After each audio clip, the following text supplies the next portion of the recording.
in doing the illustrations for Seed by Seed, there were a couple of different kinds of research. I did a lot of research on that book, actually.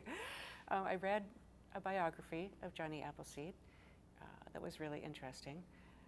One thing that was really interesting is that we don't really know what he looked like.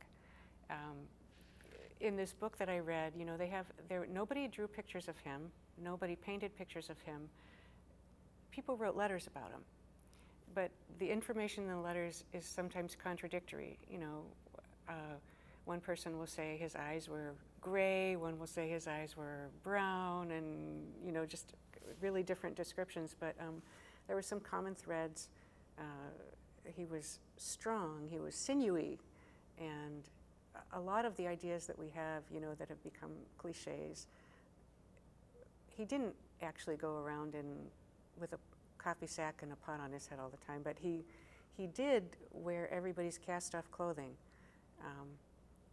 And there were some actually quite specific descriptions of things people saw him wearing.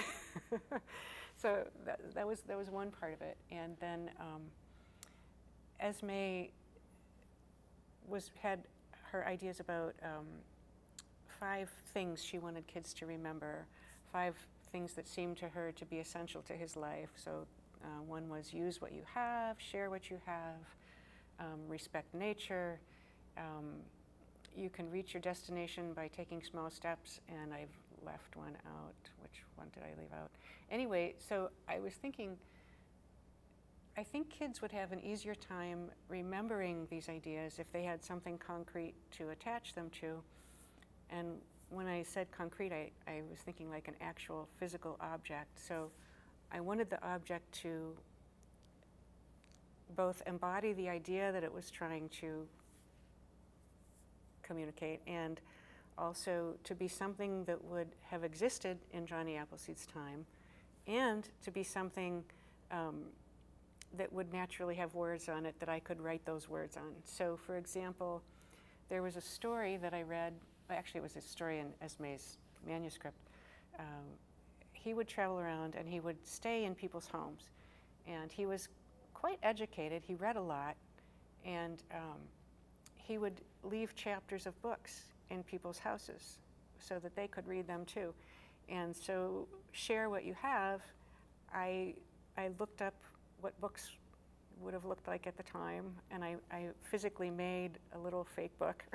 And the title of the book was Share What You Have, and it was a book that had been separated into sections.